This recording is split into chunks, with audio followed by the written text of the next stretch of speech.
Transcendence 100 is basically an event that I came up with where I will be running 100 miles around King Square in St. John, New Brunswick. Just gonna run around in circles for 100 miles. Yeah, that's what we're gonna do. When you get into running for 12, 15, upwards of 30 hours on end or more, it's like you're going to experience a whole bunch of things physically about yourself and mentally about yourself you probably haven't before. It's like if there's an opportunity for something to go wrong or for your demons to show up for you, they will do it, and they will do it in spades. Physically, it's fine, I think. Like, you put the training in, you put the work, and then it's amazing what the body will do. So the transcendence thing is it's more of a head game than anything. You know, see if my brain can handle it.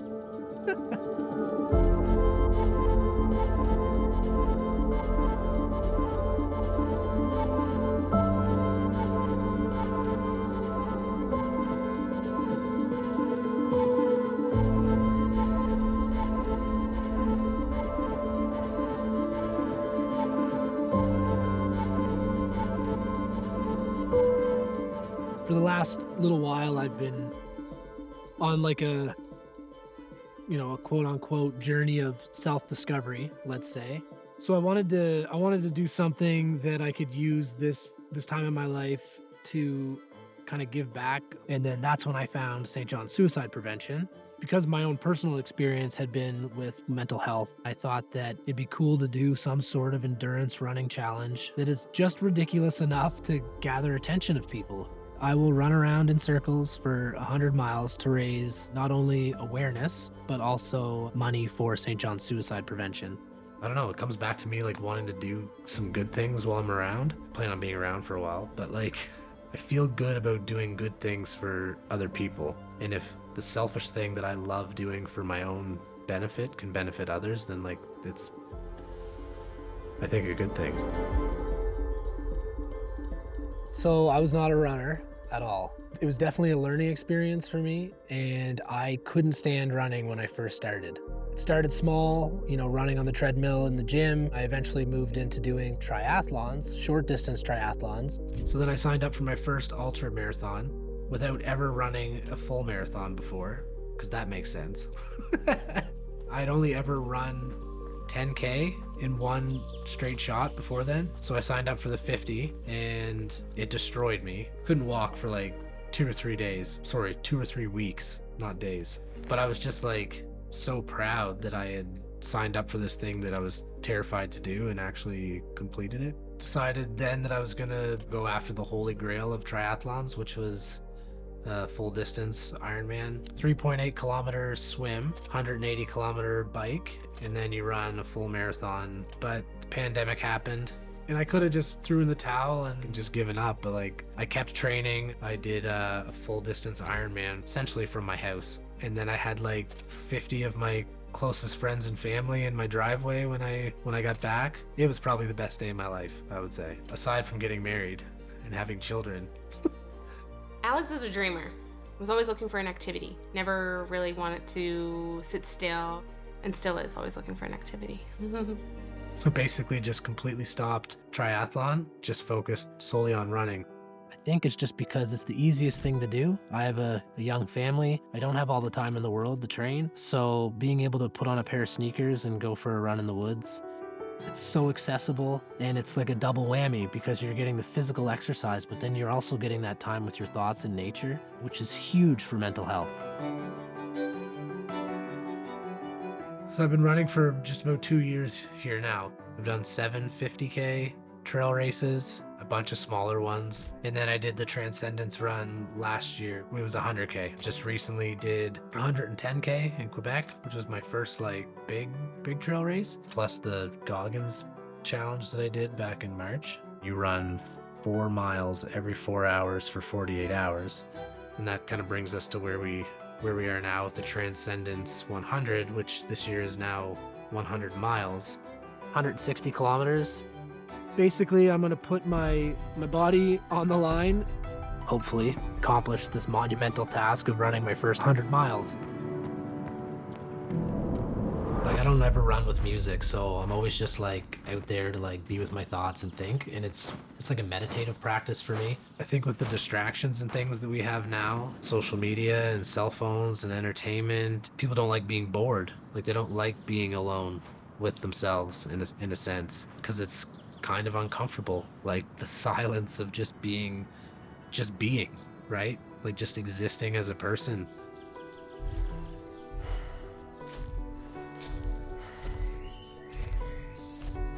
The hard parts of ultra running teach you to deal with yourself and your insecurities. It's going to show up in ultra running. It's like, it just can't not. Because if you're serious about it, you're going to have to confront yourself. To be able to learn how to just be okay with breathing and thinking was like a giant leap forward for me on my mental health journey. Through processing all of these thoughts that come through, and at the end of a run, like I feel cleansed in a way, like I don't have busyness, chatter going on in my brain, which is usually the case because my head goes 1,000 miles an hour all the time. I feel like I've gone through a therapy session in even just as short as, 30-minute run. Training for these races and these long distance endurance events, you're training so you can complete this race, but like really what it is it's the training allows me to be a better human, a better father, a better friend in just regular everyday life.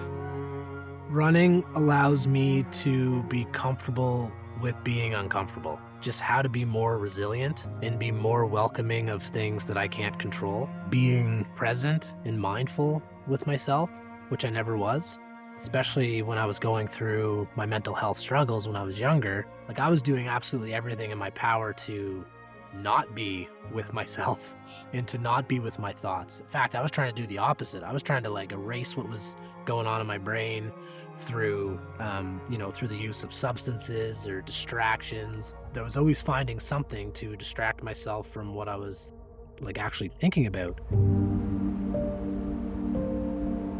When I had my first panic attack, it hit me like completely out of nowhere. I would have been around 19, 20 years old. It was a really terrifying experience for me because I thought at the time that I was dying of a heart attack. Because I didn't know what it was, it just it spiraled and got like really, really bad really quickly. So not knowing what it was, I called 911 and, EMS came to my house and checked me over and made sure that everything was good. And that's when I had found out that, I had an anxiety attack or a panic attack. It was like someone like flicked on a switch, and my entire energy and thought process about how I felt on a day-to-day after that first one was completely different.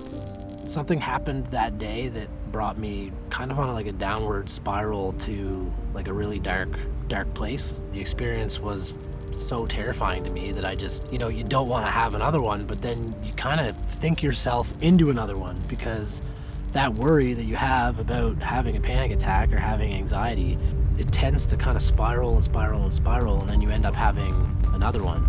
Every day I felt like I describe it as almost like an energy in my body, like a physical feeling. My fingers would go numb, I would sweat, sometimes my face would go numb, my heart rate would be through the roof. And then that just like triggers it even more and more, and then you're just in this full state of panic, like fight or flight response is in like full tilt. So I'd always been like a user of marijuana and kind of a casual drinker. At the time when this had happened to me, I was kind of looking for a way to not feel that way. So the recreational side of alcohol use kind of became more of a medication in a sense. I would always just use substances to like help me get through. As it started to progress, that's when I was having a hard time functioning on like a daily basis without needing something to like make me feel normal. Over that period of my life, it just kept getting worse and worse and worse, and I kept self-medicating. These panic attacks went from being like maybe once every couple of months to once every week. And then it got to a point where I was having like one a day to a couple a day.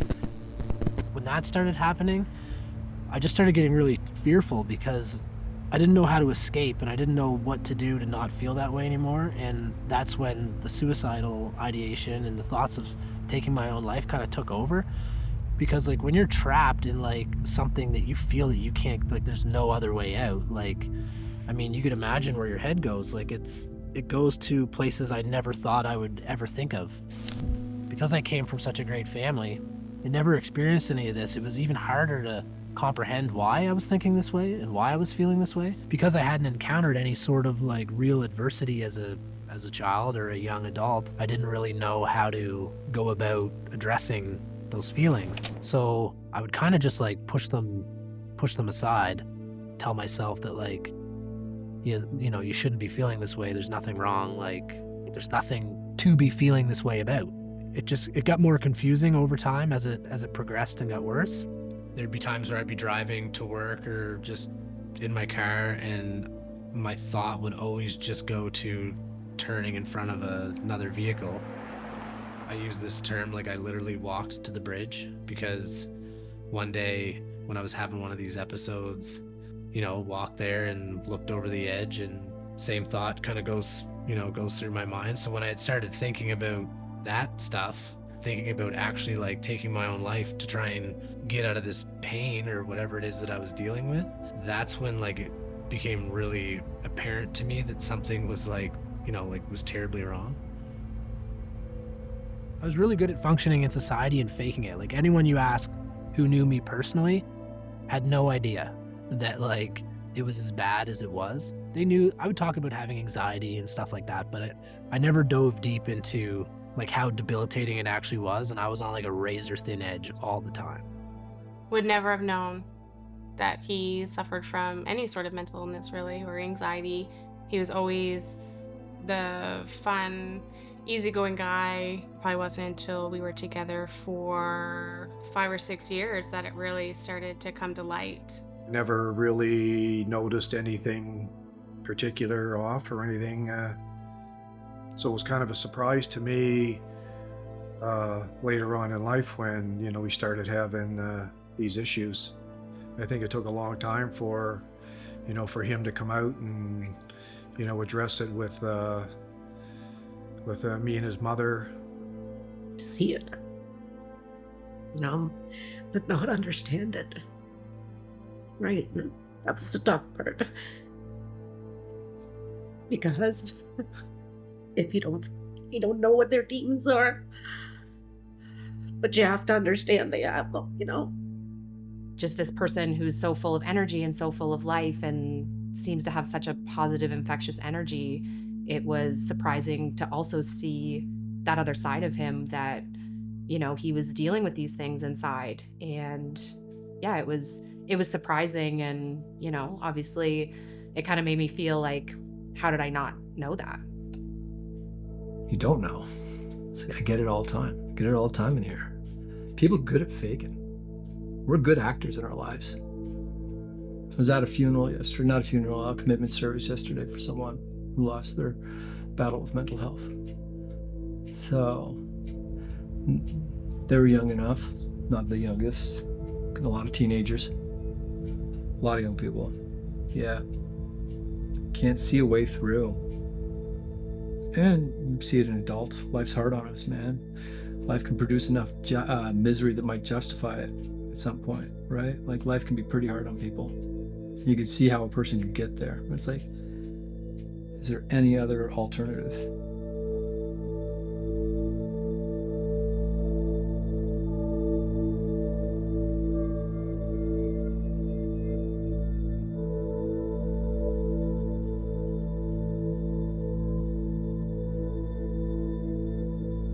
Over years of kind of existing in this way quietly without really telling anybody about it, it just kind of became unmanageable.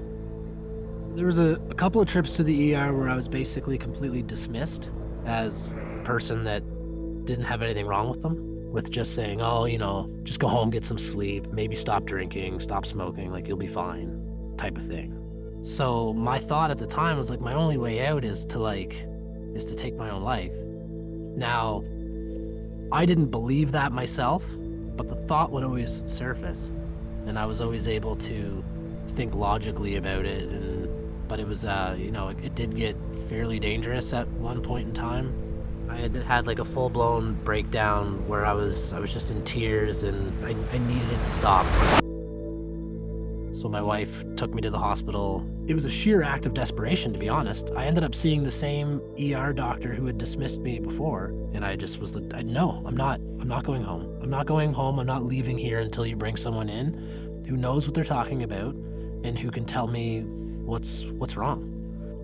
That's when I got the help, but I had to essentially beg for the help that I was seeking.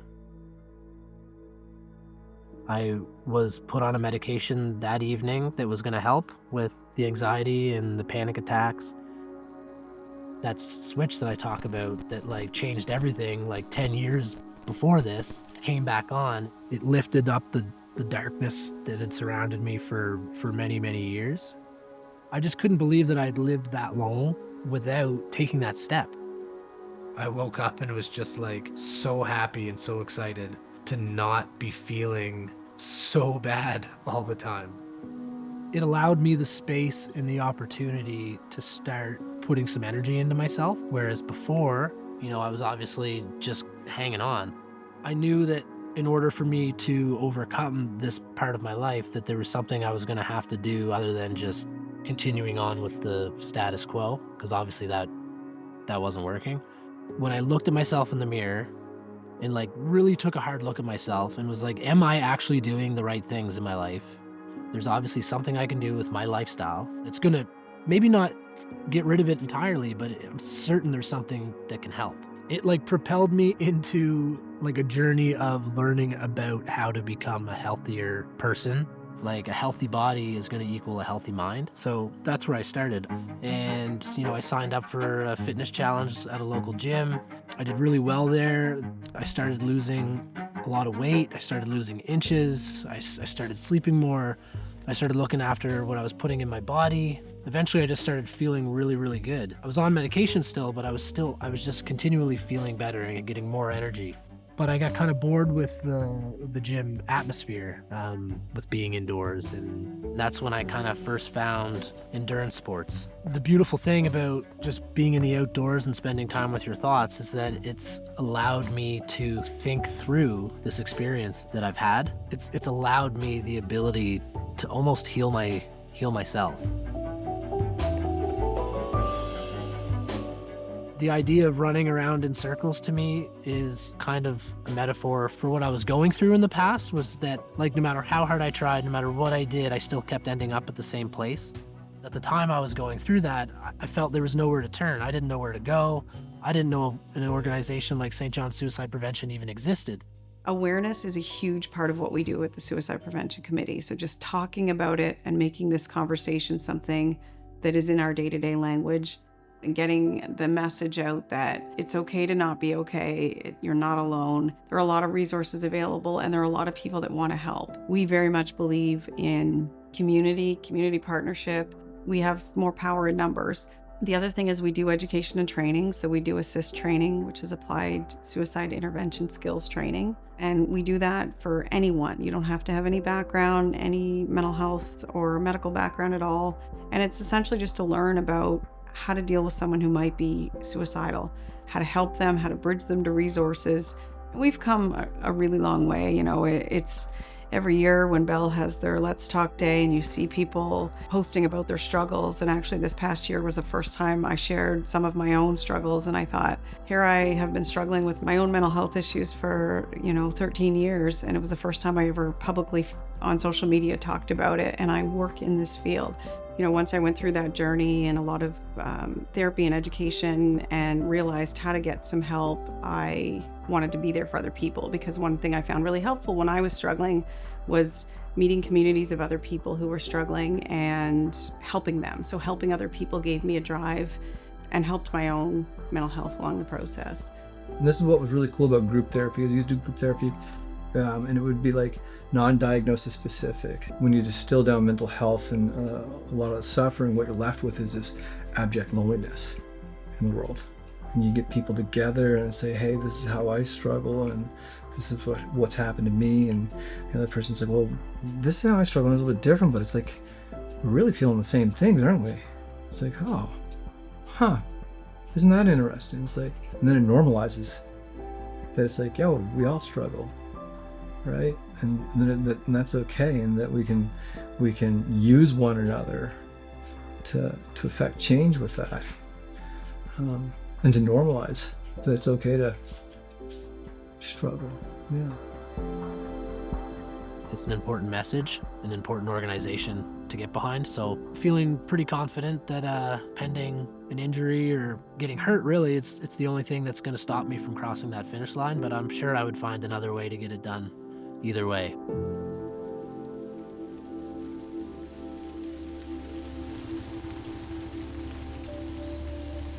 Well, as you can see, it's a lovely day in the Maritimes. But I got a 12-hour run coming up. Looney Loops here in St. John. Transcendence is 2 weeks away. This is more or less a training run. I don't really have any expectations. Well, there's definitely risk, especially in this weather. So I don't want this to jeopardize that, obviously. I don't know if it was nutrition or if it was the fact that I was soaking wet. It's hard to pinpoint, but like I just dove down mentally and felt like a bag of garbage. So I'm 35K in, 6.5 hours right now. I almost quit last lap. That happens often, and then you get like a second wind and you kind of keep going. I changed. I feel like a human being right now.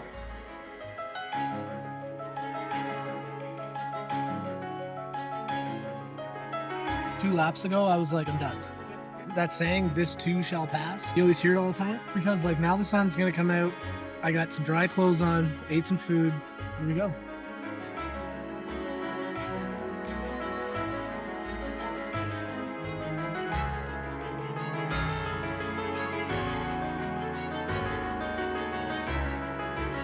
I'm not gonna go for one more hour, but it's a 45-minute lap, so I can only do one lap anyway. Yeah, this is definitely, it's a confidence builder for sure, because like the conditions here were garbage, but all in all, it's a success. I ended up doing 56, just shy of 57 kilometers today, so I'm happy about it.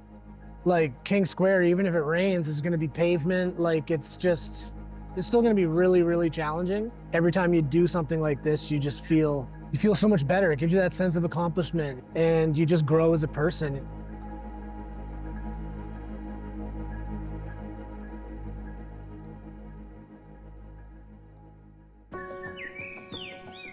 I didn't really have a crazy amount of nerves leading up to it. It was more of like an excitement, like a calm before the storm type of thing, like just looking forward to putting myself in a situation that I'd never been in before, just seeing if I could do it. Oh, what are you doing? You getting ready for Daddy's big run? No. No? Are you gonna run? Yeah. Yeah. Good idea. You know, it's uncharted territory for me in that distance. I had no idea what to expect. That seems to be more of an exciting thing than nerves, I guess. Okay.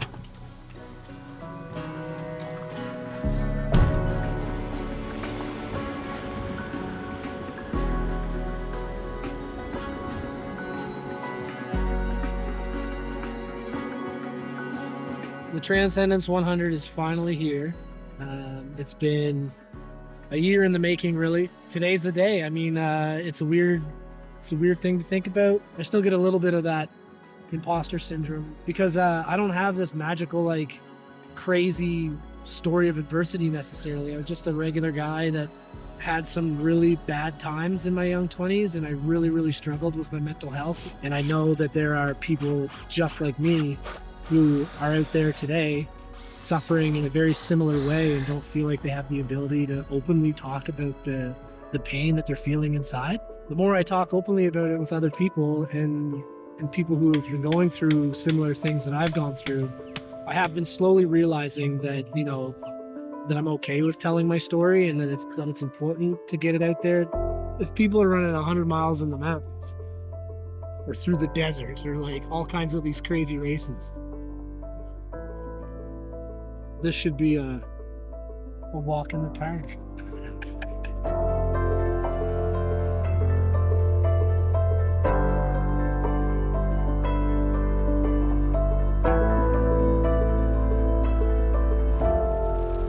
All right, good afternoon, everyone, and welcome to the 5th annual Stomping Out Stigma Walk and Run in support of mental health and suicide awareness. This year we have Alex Quinn. Alex is going to come up here in a minute and tell us about his Transcendence 100 challenge that we partnered with. I was really fortunate that they asked me to speak at the event. It just kind of like hammered everything home for me that things that I've been doing over the last couple of years and being vocal about my personal story is kind of like it's getting somewhere. I just want to thank you from the bottom of my heart for coming out and joining me for some laps. It makes it a whole lot easier to finish 400 laps around the square. It's funny because a year ago, I told myself I would never do this again.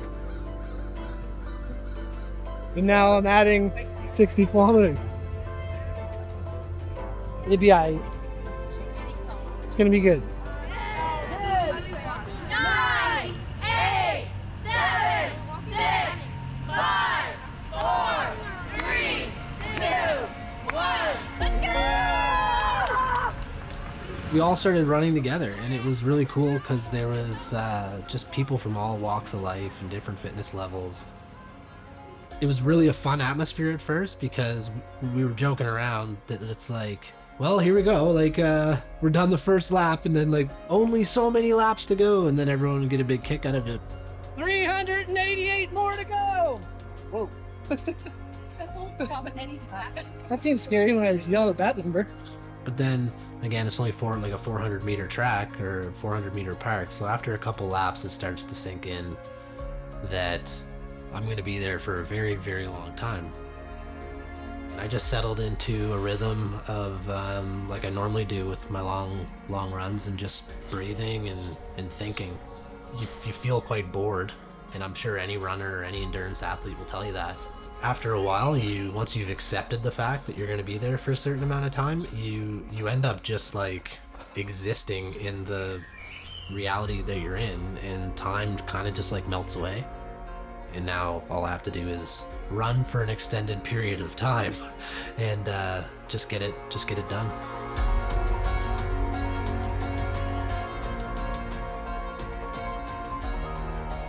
Even in the beginning, I took time for breaks. Stop, use the bathroom, make sure my electrolytes are filled up, water, what have you, changing socks, changing my underpants, changing my shorts, making sure I'm dry. It wasn't a race in a sense that it's like I have to finish by a certain time. I had a time in mind. It was about completing the task and, not trying to set a land speed record, which I'm not known for anyway.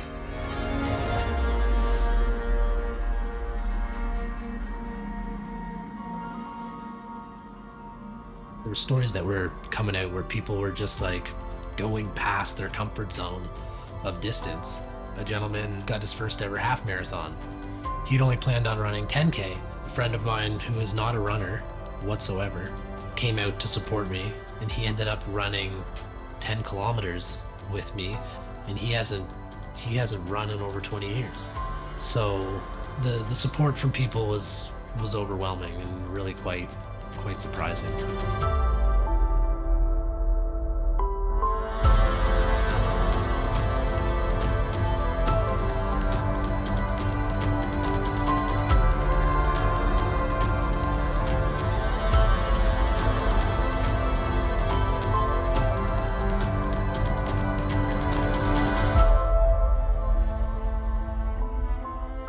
Obviously, running in the daytime it's quite pleasant, but running at night's a different beast altogether. I've never run for 24 hours before, so I've done night runs, but I've never actually ran continuously through the night.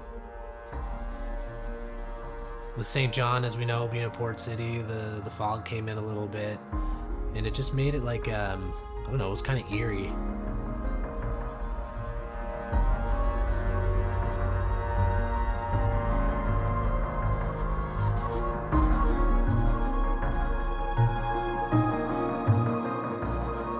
Thought for sure that the numbers would just drop and I'd be running alone at night.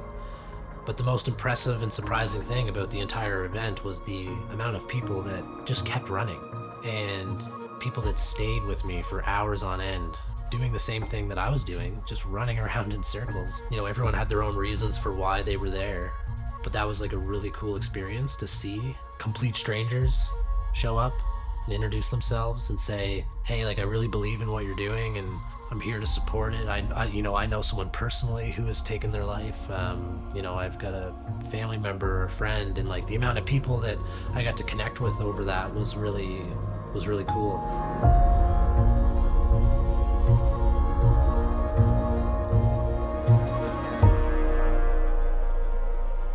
Quick 5.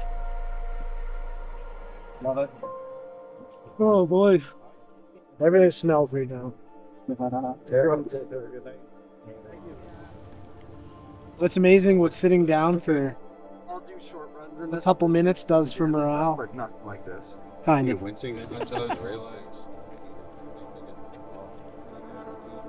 Definitely not hitting 100K from midnight, am I? Wow.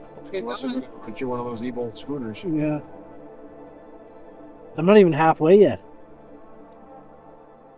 I did feel this overwhelming tiredness come upon me. I could feel I wanted to keep running, but my body was like telling me I should be sleeping. It was a little bit of a slog through the night, especially like 3, 4 a.m. I just have to walk it in right now. Just don't want to run. Can run. I just don't want to. It's part of those ups and downs. 93 kilometers in, and I'm at 14 hours.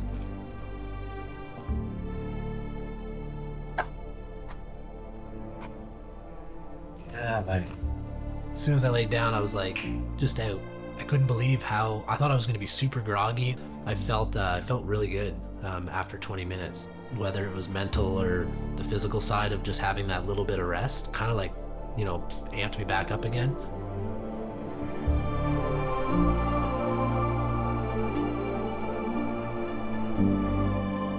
Okay, status update. It's 4:30 and just reached the 100K mark. Getting there, 60K to go. It's all downhill from here. The first 100 kilometers were, I'm not going to say that it was easy, because it obviously it wasn't, but it wasn't something that was overwhelmingly difficult at that point, because I have done the work, I've done the training, and I had run 100K before. But the unknown part was what was going to happen after 100 kilometers.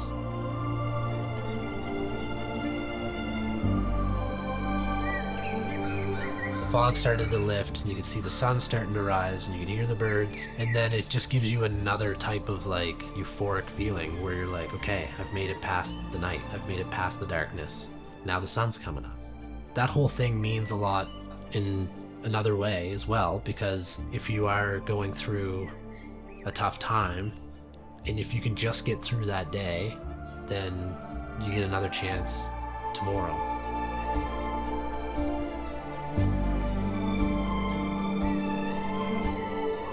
I'm 108K in. 108. Coming along. Yeah. Steady. The sun's coming out. It's morning now, so that'll be helpful. My body clock's starting to wake up a bit. I fell asleep on that bench over there. I fell asleep on that bench.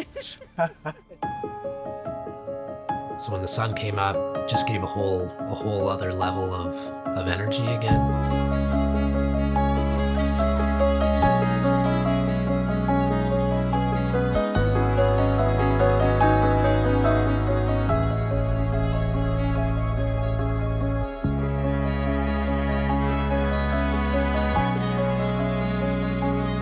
More people came around. We had some breakfast and drinking some coffee, and yeah, it was great. The morning came and it really picked up.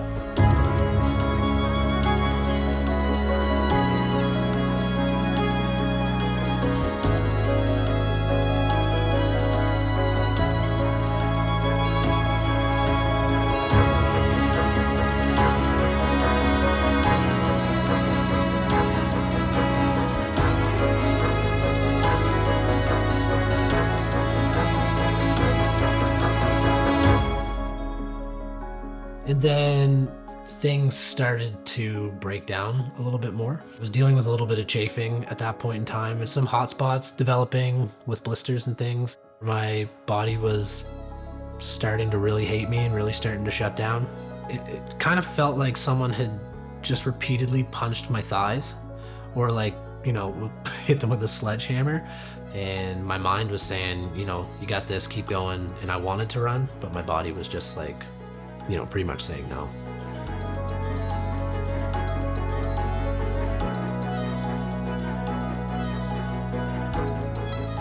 The beauty about having people there that experienced endurance events like this before, who have run really crazy distances, was that they kind of knew exactly what I needed. So we basically took a double dose of this electrolyte mix that was a ultra high carb version, and almost immediately it just like, my legs felt like they just had like nitrous oxide like injected into them.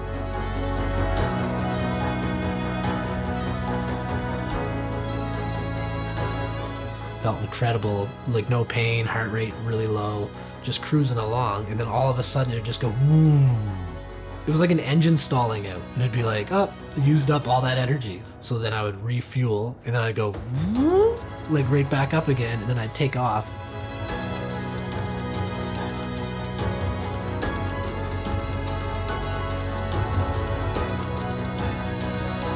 Yes, I was one person running, but, you know, without the help of people around me, it would have been a much harder struggle.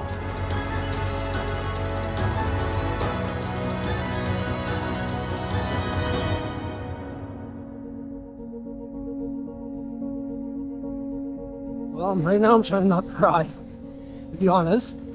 Not from pain, but just from like, the support's just been unreal. Like, it's just been amazing. Such a cool experience to go through something like so terribly difficult, and then just have people that I don't even like really necessarily have in my life just show up and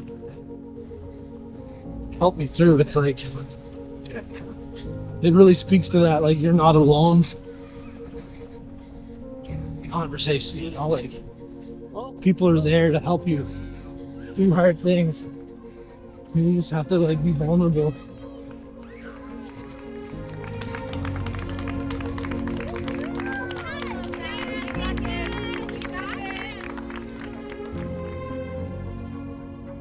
I've heard this saying recently because of people I've been hanging out with in the endurance world will say, like, in these endurance challenges, like, you live a lifetime in a day, just because of the range of emotions that you go through during that time frame is like, you run the gamut of everything. Like, you feel every emotion in your body, and you deal with like every sort of thought process that could, you know, that could make you change course.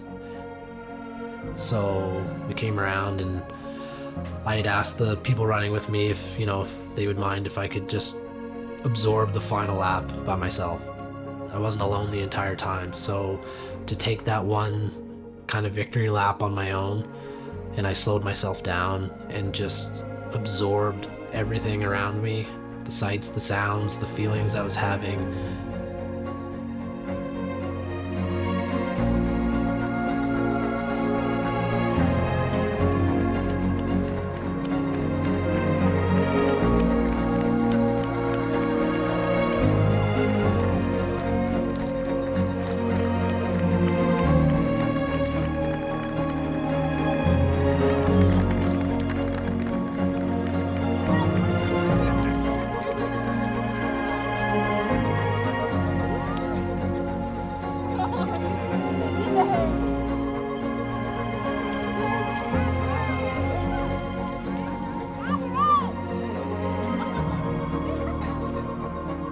There's no way I could have completed that without everybody coming. I mean, it was awesome. It's like people I've never met before, and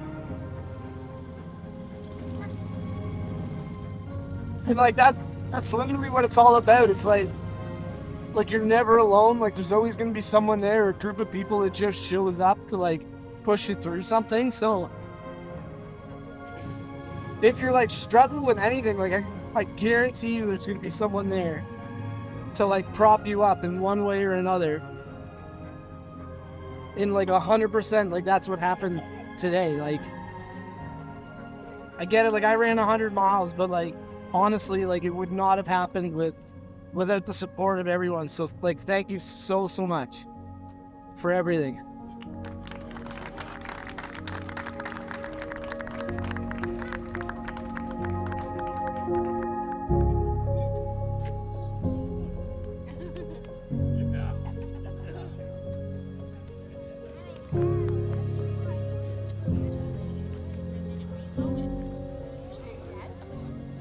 25 hours, 55 minutes, and 15 seconds.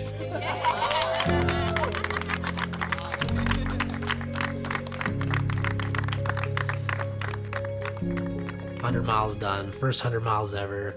The first human in the history of the world to run 100 miles in King Square. So I own that title, so that's pretty cool. In the fundraising side of things, up over the $8,000 mark, which was a success in my mind. It was overwhelming to have that support, and it is a cliche, it's a cliche saying, but it's true. Like, you are never alone. Just open up the dialogue, tell people how you're feeling, reach out for help, no matter how not important you may think it is. There is always going to be someone who is feeling the same or has felt the same and can lend you their experience and help you get through something that you're struggling with. So in my case on that day, it happened to be running 100 miles, but that can be transferred to anything. If you just start talking openly about it, I can guarantee you that the darkness that you're feeling in that moment will slowly go away, and it's going to take time, and it's going to take work, and it's going to take effort, and it's not going to come overnight. Yes, you're going to struggle and you're going to be treading water for a bit, but if you just keep working at it, keep trying every single day, eventually you're going to get there. Even though it seems like you're not, it's not an easy path for anybody. You know, I've wanted to give up on my own self several times, but eventually after you've worked through all of these hardships, you're going to come out on the other side in a better place than you were before. And ultimately, the goal is to keep spreading the message. You don't have to do this alone. This is literally the first time I've stepped foot in this school since I graduated in 2003. So this is a very emotional day for me. This has kind of all happened by accident, this part of it. Talking about it openly and being vulnerable in a public setting. I'm not necessarily an overly spiritual person, but I've been finding that the more good I put out into the world, the more good comes back. I still have some pretty big plans coming up in the future. I'm excited for the chance to continue to push my body and mind to places I didn't know were possible.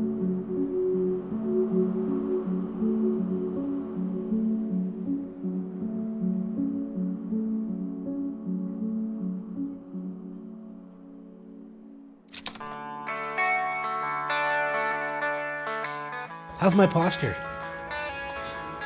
The chair's slippery, my butt keeps sliding in it. That's what I'm gonna do up down. I don't know why that sounds so funny to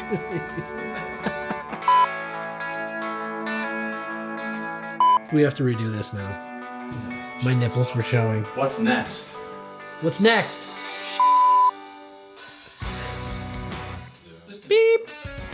Well, yeah. How about the Transcendence 300? Transcendence 3000. I feel like my eyebrows are spiky.